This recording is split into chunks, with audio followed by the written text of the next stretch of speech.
नमस्कार दोस्तों। अहिल्याबाई होल्कर ने पर्यावरण के क्षेत्र में उल्लेखनीय योगदान दिया था। उनके मानस में प्रकृति प्रेम के निर्झर अविरल सदा बहते रहते थे। उन्होंने जल जंगल जीव की रक्षा, शिक्षा, चिकित्सा और सुरक्षा के नीतिगत प्रबंध किए। शिव और शक्ति की भक्ति में मातोश्री ने संपूर्ण सृष्टि की महिमा के दर्शन पाए थे। उन्होंने प्रकृति और पुरुष, भूमि और बीज के माध्यम से लोगों को पर्यावरण का संदेश दिया था।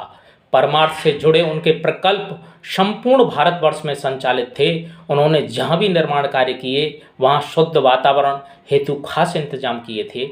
आज भारत सहित पूरी दुनिया में पर्यावरण को लेकर चर्चाएं चल रही हैं। इंदौर की शासिका ने करीब 300 वर्ष पूर्व पर्यावरण के प्रति लोगों को जागरूक करने का एक ऐतिहासिक और अनुकरणीय कार्य किया था। उनके राज्य में प्रत्येक किसान को 20 पौधे लगाना अनिवार्य था। जंगल से झाड़ काटना अपराध माना जाता था। पुण्यश्लोका देवी अहिल्याबाई होल्कर के 28 वर्ष के शासनकाल में करीब 1 करोड़ से अधिक पौधे रोपित किए गए और पोषित किए गए। लोकमाता ने कृषि, उद्योग और व्यापार को बढ़ावा दिया, लेकिन प्रकृति के हितों की रक्षा हमेशा की। उनका मानना था कि कण कण में हरि अंश व्याप्त है, हर पशु पक्षी में जीवन और सबके भीतर स्वाभिमान है, सबके भीतर मानव सा मन। ऐसा उनका दृष्टिकोण था।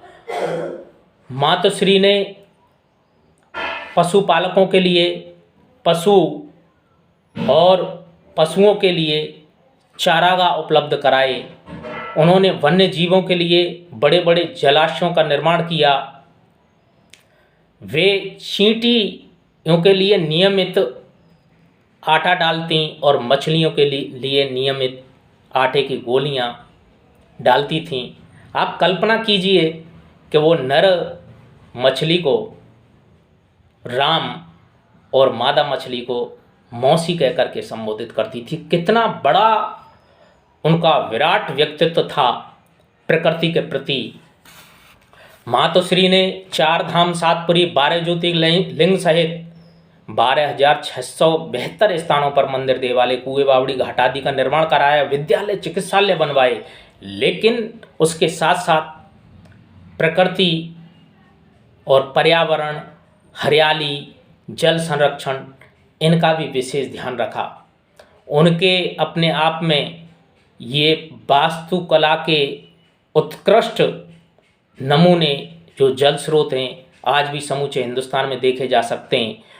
आमजन अपने दैनिक उपयोग के साथ साथ सिंचाई के कार्यों के लिए इन जल स्रोतों को उपयोग में लाता है। कई जगह शासन, प्रशासन और आमजन की अनदेखी के कारण ये जल स्रोत अपने मूल स्वरूप को खो रहे हैं।